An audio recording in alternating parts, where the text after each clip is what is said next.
बिस्मिल्लाहिर्रहमानिर्रहीम। अस्सलाम वालेकुम dear students, I hope you will be fine. Class 7 की जियो हिस्ट्री की बुक में आज हम चैप्टर नंबर 1 पढ़ेंगे जिसका नाम है प्लेन्स एंड रिवर्स। ठीक है, तो इस की जो फुल एक्सरसाइज है वो आपके साथ मैं शेयर करूँगी। आपने बिल्कुल भी स्किप नहीं करनी, बहुत ही इंपॉर्टेंट वीडियो होने वाली है आप लोगों के लिए क्लास 7 के लिए। ठीक है, तो आपने वीडियो को ज़्यादा से ज़्यादा लाइक करना है और चैनल को सब्सक्राइब करना है। तो आपको अहम बात यह है, बताती चलूँ अहम बात, कि इसके जो शॉर्ट क्वेश्चन होंगे वो तो शॉर्ट होंगे ही होंगे, लेकिन जो लॉन्ग क्वेश्चन है वो भी मैं आपके साथ बहुत ही शॉर्ट फॉर्म में आपके साथ शेयर करूँगी कि जिसको आपको लिखने में भी प्रॉब्लम ना हो और ना ही याद करने में कोई मसला हो। ठीक है, तो आपने वीडियो को सेव कर लेना है और चाहे तो स्क्रीनशॉट भी ले सकते हैं जो आपको इम्पोर्टेंट लगेगा क्वेश्चंस, या आपको जो मुश्किल लगेगा। लेकिन यहाँ पे कोई मुश्किल हर क्वेश्चन आपके साथ मैं शेयर नहीं करूँगी। ठीक है, सारे क्वेश्चन इजी होंगे। स्पेशली लॉन्ग क्वेश्चन के लिए ये वीडियो स्पेशल है, क्योंकि लॉन्ग क्वेश्चन जिन बच्चों को बहुत ज़्यादा प्रॉब्लम करते हैं याद करने में, लिखने में, आज उनकी इस प्रॉब्लम का सलूशन इस वीडियो में मैं आपके साथ शेयर कर रही हूँ। तो जो मेरे चैनल पे फर्स्ट टाइम आए हैं उनसे यही कहूँगी कि चैनल को सब्सक्राइब कर लें, क्योंकि इस चैनल पे आपको जो आपकी किसी भी किस्म की प्रॉब्लम है स्टडी से रिलेटेड उसका सोल्यूशन भी मिलता है। इसके अलावा आपको लेक्चर भी मिलते हैं, तो चैनल को सब्सक्राइब कर लीजिए। तो प्यारे बच्चों, सबसे पहले आपके साथ मैं MCQ शेयर करने लगी हूँ, तो बुक ओपन कर लें और मेरे साथ साथ आप भी निशान लगा लीजिएगा। सबसे पहला MCQs है, in Asia and Eastern Europe temperature grassland are called. Asia और जो मशरक़ी यूरोप में मोतदिल घास के मैदान कहलाते हैं, तो क्या कहलाते हैं? इसका आंसर होगा ऑप्शन बी, स्टीप्स। ठीक है, उसके बाद MCQ नंबर 2 है, plains are vast structure of. मैदान ज़मीन के डैश वसी इलाके होते हैं, तो इसका आंसर होगा फ्लैट लैंड यानी हमवार ज़मीन। ठीक है, MCQ नंबर 3 है, the highest natural landscape are, तो इसका आंसर आपने लगाना है माउंटेन्स, यानी सबसे ऊंचे कुदरती हिस्से कौन से होते हैं? पहाड़ होते हैं। ठीक है, उसके बाद नेक्स्ट MCQs है, the Kashmir valley is an example of. Kashmir valley जो है वो एग्जांपल है, किसकी एग्जांपल होगी? तो उसका आंसर होगा ऑप्शन सी, यानी जिली मैदान की एग्जांपल होगी। उसके बाद लास्ट MCQs की तरफ बढ़ते हैं, repeated flooding of the river form, तो इसका आंसर होगा लीव्स, यानी जो दरिया के बाहर सैलाब आने से कुदरती किनारे क्या कहलाते हैं? तो इसका आंसर होगा लीव्स, यानी जब दरिया में सैलाब आता है तो मिट्टी और गाद जो होते हैं वो दरिया के दोनों किनारों के ऊपर जमा होती जाती है, जिससे उसके किनारे ऊंचे हो जाते हैं और इन ऊंचे किनारों को हम लीव्स कहते हैं। उसके बाद बढ़ेंगे क्वेश्चंस की तरफ। शॉर्ट क्वेश्चंस आपके साथ में शेयर करने लगी हूँ, तो मैंने बुक से आंसर नहीं लगवाए, वो इसलिए कि कुछ बच्चों को बुक पे भी क्वेश्चन जो शॉर्ट है उनके आंसर लॉन्ग लगते हैं, लेकिन मैंने बहुत ज़्यादा शॉर्ट करके यानी टू द पॉइंट आंसर आपके साथ में शेयर कर रही हूँ। यानी जो कुछ क्वेश्चन में पूछा गया एग्जैक्ट उसी तरह का आंसर, उसी के अकॉर्डिंग ही, बस ज़्यादा लंबा नहीं करना, ज़्यादा छोटा नहीं करना। ठीक है, पूरा सा एक आंसर मैं आपके साथ शेयर कर रही हूँ, और ये आंसर करने से आपके मार्क्स बिल्कुल भी नहीं कटेंगे। आपने ये जहन में नहीं रखना कि हमने बुक वाले करने हैं या ये नहीं करने, तो इससे आपके मार्क्स बिल्कुल नहीं कटेंगे। ठीक है, आपने आंसर क्वेश्चन के मुताबिक ही देना, चाहे शॉर्ट दें। ठीक है, आपका आंसर ठीक होगा तो आपके नंबर पूरे के पूरे आपको मिलेंगे। जो स्टूडेंट चाहते हैं कि हमने बुक वाले करने हैं तो वो बुक वाले भी कर सकते हैं, और जो चाहते हैं कि ये वाले जो मैं आपके साथ शेयर कर रही हूँ उनको याद करना है तो आप ये भी कर सकते हैं। दोनों तरीके से आपके आंसर ठीक होंगे। ठीक है, बट जो क्वेश्चन मैं आपके साथ शेयर कर रही हूँ इनकी इंपॉर्टेंट बात ये है कि इनके आंसर के साथ मैं ट्रांसलेशन भी उर्दू दे रही हूँ, जो आपके लिए आसानी होगी, आपको याद करने में भी आसानी रहेगी। ठीक है, लिखने में भी आपको आसानी तो होगी, लेकिन आंसर को याद करने के लिए साथ उर्दू जब दी जाएगी तो आप उसको ईज़िली याद कर सकेंगे।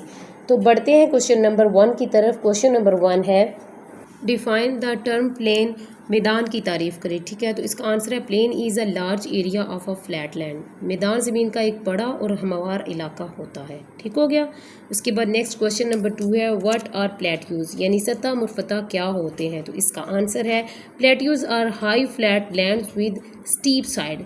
सतह मुरफ़ता ज़मीन के ऊंचे और हमवार टुकड़े होते हैं जिनके किनारे ढलमान वाले होते हैं। ये आंसर हो जाएगा क्वेश्चन नंबर 2 का। उसके बाद प्यारे बच्चों, एक्सरसाइज का क्वेश्चन नंबर 3 है, right the 3 features of middle course river. आपने दरिया के दरमियानी हिस्से की 3 हुसूसियत बयान करनी है। ठीक है, तो इसका आंसर है नंबर 1 पे आप लिखेंगे रिवर फ्लो स्लोअर, यानी जो बहाव होता है दरिया का वो सुस्त हो जाता है नंबर 1 पे। ठीक है, नंबर 2 है रिवर फॉर्म्स मियंडर्स, मियंडर्स कहते हैं घुमाओ फिराओ। ठीक है, वो क्या होता है जी, दरिया में बल खाना, जैसे कहते हैं ना, दरिया बल खाते बनते हैं। नंबर 3 है लिटरली इरोजन टेक प्लेस, और अतराफ से कटाव होता है, इरोजन कहते हैं कटाव को। उसके बाद क्वेश्चन नंबर 4 है डिफाइन द टर्म वैली, वादी की तारीफ करें, तो इसका आंसर है अ valley is a low area of land between hills and mountains. वादी पहाड़ों और पहाड़ियों के दरमियान ज़मीन का एक नशीबी इलाका होता है। ठीक हो गया। उसके बाद प्यारे बच्चों क्वेश्चन नंबर 5 है right the formation of flood plains. इसमें पूछा जा रहा है कि सैलाबी मैदान की तश्कील लिखें, तो इसका आंसर है flood plains is formed by deposition of silk during flood, यानी सैलाबी मैदान जो होते हैं वो सैलाब के दौरान मट्टी और गाद कहते हैं। डिपोजिशन का मतलब होता है जमा होना, और सिल्ट कहते हैं गाद को। ठीक है, इसके जमा होने से ये बनता है सैलाबी मैदान। ठीक है, सैलाब के दौरान जो मट्टी और गाद जमा होता है ना, उससे सैलाबी मैदान बनते हैं। उसके बाद बढ़ेंगे क्वेश्चन नंबर 3 की तरफ, जिसमें हमारे पास डिटेल के क्वेश्चंस हैं, उनके आंसर हमने शेयर करने हैं आपके साथ। क्वेश्चन नंबर 1 है what are the physical feature of plain describe, मैदानों की तभी खसूसियात क्या हैं, वजाहत करें। डियर स्टूडेंट्स, ये इंपॉर्टेंट क्वेश्चन है, ये काफ़ी दफ़ा पेपर्स में रिपीट हो चुका है, इसको आपने स्किप नहीं करना, ये ज़रूर याद कीजिएगा। तो आपके साथ मैं वेरी शॉर्ट फॉर्म में आंसर शेयर करने लगी हूँ, तो आंसर नोट कर लें। Plains are large area of flats land with no major hills. The soil of plains is very fertile due to river deposits. Many rivers and canals flow through plains which provide water for farming. Climate is usually moderate and suitable for living. Transport and communication are very easy in plains. Because of these reasons, most population of the world lives in plains. ठीक है, ये question number 1 हो गया, और इसका Urdu translation भी आपके सामने मैं शेयर कर रही हूँ, आप इसको भी नोट डाउन कर सकते हैं। ठीक है, यहाँ से देख के आप क्वेश्चन का आंसर इजीली याद कर सकते हैं। So dear student, question number 1 की उर्दू आई होप आपने नोट कर ली होगी। उसके बाद बढ़ते हैं क्वेश्चन नंबर 2 की तरफ। क्वेश्चन नंबर 2 है explain some major types of plains, मैदानों की चंद बड़ी इकसाम की वजाहत आपने करनी है, तो इसका आंसर है there are 3 main types of plains. ठीक है, 3 टाइप्स दी गई हैं। नंबर 1 है river plains, formed by rivers, ये दरिया के जमा होने से बनता है। ठीक है, एग्जाम्पल कौन सी है, Indus plains, soil is very fertile, जो इसका जो इंडस प्लेन है ना, इसकी जो मिट्टी होती है वो बहुत ज़्यादा जरहेज़ होती है। नंबर 2 पे कोस्टल प्लेन्स कहते हैं साहिली इलाकों को, found along the sea coast, ये साहिली इलाकों के किनारों के पास साहिली इलाकों के पास पाए जाते हैं। ठीक है, use for port and fishing, ये बंदरगाह और फिशिंग के लिए इस्तेमाल होते हैं। नंबर 3 है डेजर्ट प्लेन, ये होते हैं सहराई मैदान। ठीक है, ड्राई एंड सैंडी एरिया होते हैं विद वेरी लिटिल रेन, जहाँ बारिश बहुत कम होती है। River plains are best for agriculture and settlement. All types of plains are important for different economic activities. ठीक है, ये आपने यहाँ तक तो लिख लेना है। ठीक है, उसके बाद उर्दू दी गई है, उसको भी आप नोट डाउन कर लीजिएगा। तो प्यारे बच्चों, इसके बाद बढ़ेंगे क्वेश्चन नंबर 3 की तरफ। क्वेश्चन नंबर 3 है differentiate plains from the landforms like plateaus, mountains and valleys. मैदानों को सतह मुरफ़ता, पहाड़ों और वादियों जैसे हितों से अलग करके बयान करना है। 3 चीज़ें दी गई, प्लेट्यूज, माउंटेन्स और वैली, इनके बारे में आपने लिखना है, तो इसका आंसर नोट कर लें।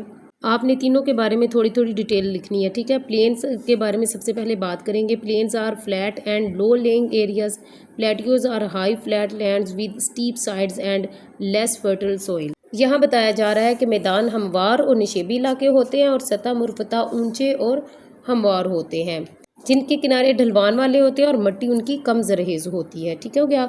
माउंटेन्स के बारे में है कि mountains are very high with steep slope and snow covered peaks.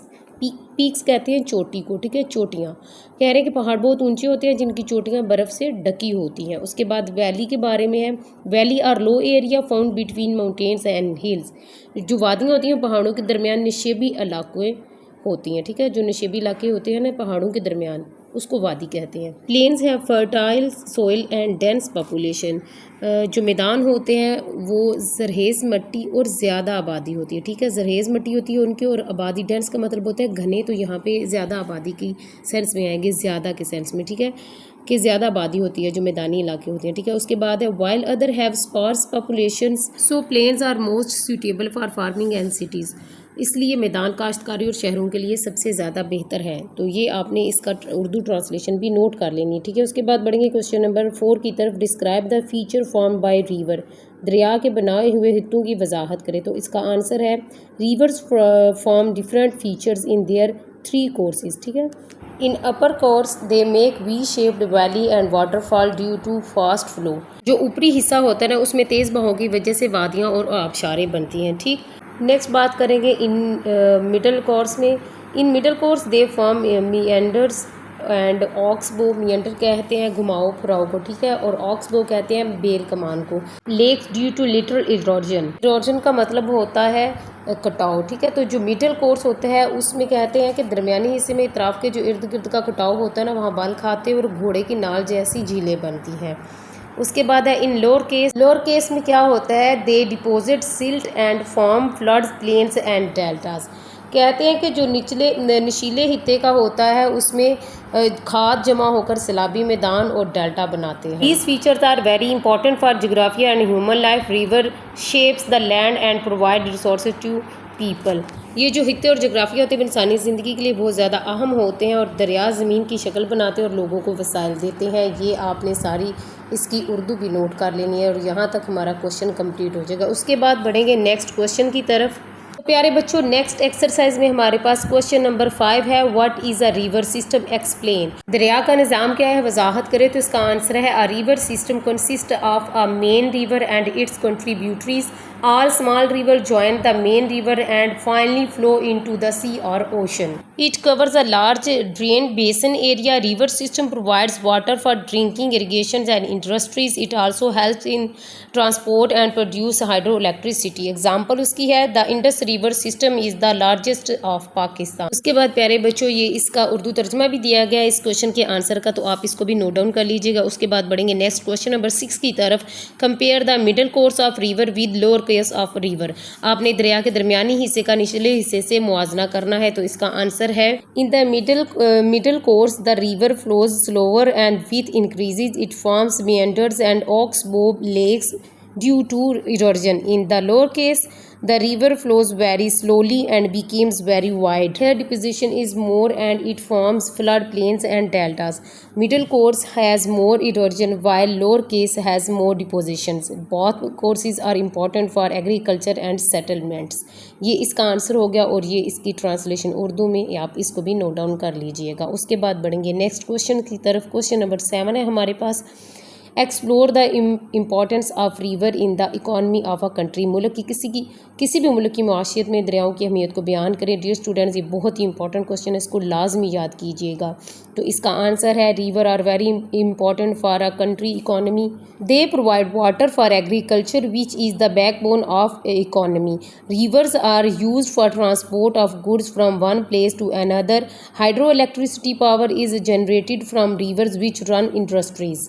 They support fishing and provide water for domestic use.